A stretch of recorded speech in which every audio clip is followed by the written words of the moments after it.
Ray Lalonde returned for his 12th game on Jeopardy! He won an 11-day total of $311,500, surviving his biggest scare and the only game he didn't lead going into Final Jeopardy! After thanking Johnny Gilbert, Ken Jennings' instruction was, and welcome everyone to the Final Jeopardy! Of 2022.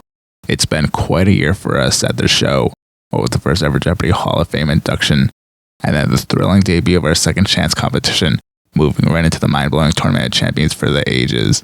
It's also been quite a year for Super Champions, and we're in the presence of one today, like Ray Lalonde, as Ray Lalonde goes for his 12th straight victory. Will he finish the year as a 12-game champion, or will it be Christine or Isaac ringing in 2023 in the Champions podium? Quite a year for Super Champions it was. There was Amy Schneider, whose streak went into 22. Then it was Matea, who was the first full Super Champion of 2022 since Amy first played in November 2021.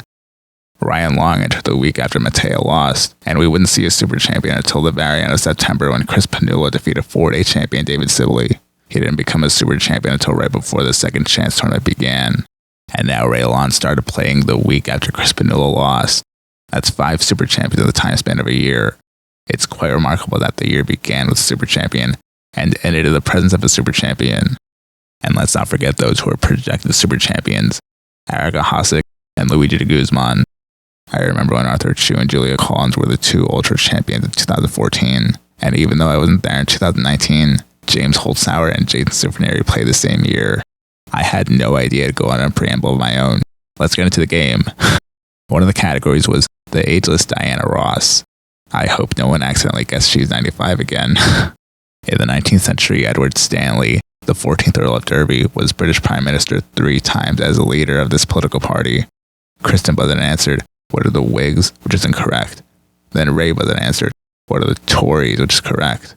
I highlight this because this is the complete opposite of Ryan Long's 14th game. Ryan buzzed in and answered, "What are the Tories?" when the answer was, "What are the Whigs?" This question was just recycled from the Final Jeopardy! Question on Matt Amodio's 23rd game. What's even stranger is this was the episode right before Mayim hosted.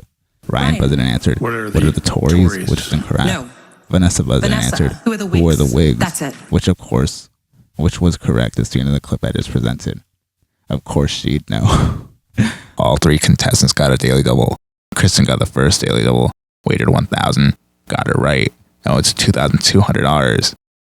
For the second game in a row, Alex Trebek was mentioned by Ray Lalonde in the main anecdotal interviews. Ray Lalonde, a returning champion from Toronto, was actually in Toronto when you once got to meet Alex Trebek. Ray answered, "It's true, I was interviewing," back when he did in-person interviews one other time for the show, and stopped what we were doing and said, "We got a big surprise for you." The door opens and in walks Alex Trebek. As it turns out, it was on his way to Ottawa to get the Order of Canada, which is sort of a Canadian knighthood, and as he represented sort of the best of what Canada is. Ken told him he certainly did, and that was one of the achievements he felt proudest of, I understand.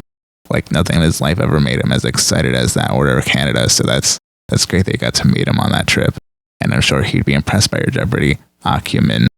Right now you have control of the board, Ray.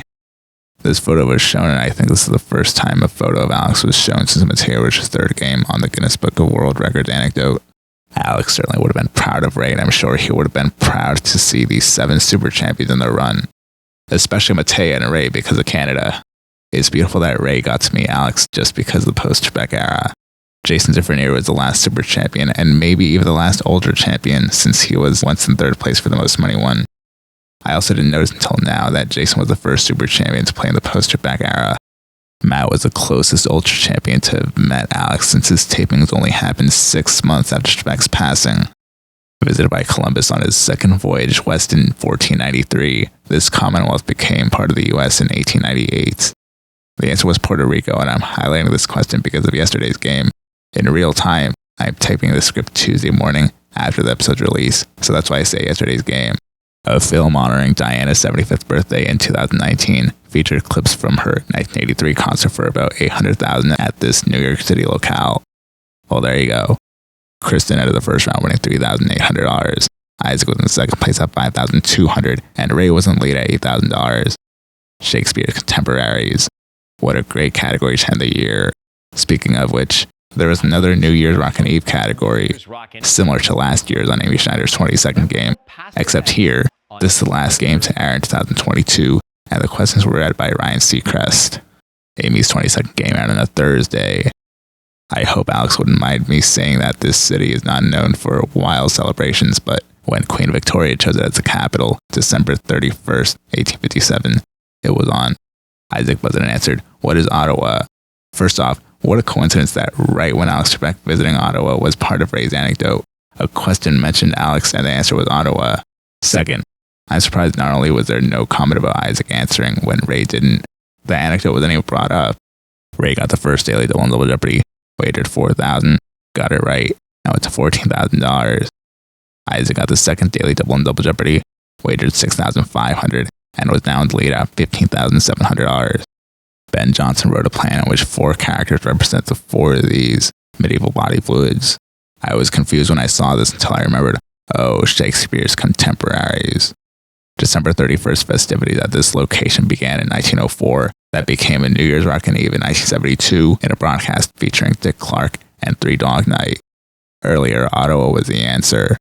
Meanwhile, Dick Clark is a fellow Philadelphian just like Isaac. For a 2011 NASA mission mapping the moon's gravity, Montana 4th graders named the 2 spacecrafts, and this one entered lunar orbit on New Year's Eve. Flow took a bit longer. Isaac buzzed and answered, "What is hustle?" Ken of the audience laughed, but I love that. Then Kristen buzzed and answered, "What's ebb?" Ebb and flow. Isaac laughed after she answered. With 1587's Tamburlaine the Great, Christopher Marlowe, not Shakespeare, set the stage for the use of this verse in drama. I mentioned Ryan Long's 14th game earlier. Well, funny enough, Marlowe was the subject of the Daily Double in Ryan Long's 14th game. And of course, Christopher Marlowe is the answer to the game James Holzhauer lost. Kristen ended Double Jeopardy winning $10,600. Isaac was in second place at $20,100, and Ray was narrowly in the lead at $22,800. The final Jeopardy category was U.S. bodies of water.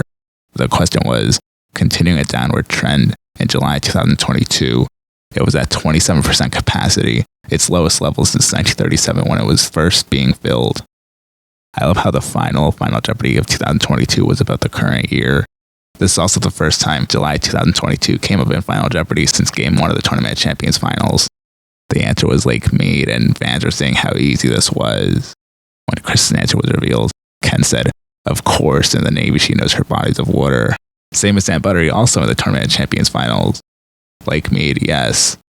The country's largest reservoir formed by the Hoover Dam. The Hoover Dam. Now we're getting to Matt Amodio's 14th game. And game 1 of the Second Chance Tournament Finals.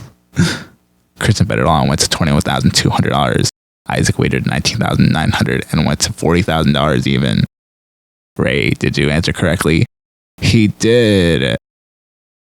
Ray bet $20,000 and took his final score to $42,800. I'm sure this is the highest since Chris Panullo. I'm too shocked to go back and check. Sorry, Isaac. $40,000 was one of the highest second place scores going to the Final Jeopardy, and the highest losing score since Dane Ragger's score of $51,999. This is also the highest losing score in the loss of a super champion since Adam Levin and James Holzhauer's 18th game. The funny thing is, Ken still mentioned Christmas. And Ray, you have had quite a 12 days of Christmas with us. No Lords of Leaping, no golden rings. Ray is now at a 12-day total of $354,300 and is tied with Seth Wilson and Austin Rogers. Oh boy, what a way to end the year. Will the start of the new year be filled with excitement just like this game was? Let's wait next week and find out. And no, I'm not saying next year. And as always, thank you for watching.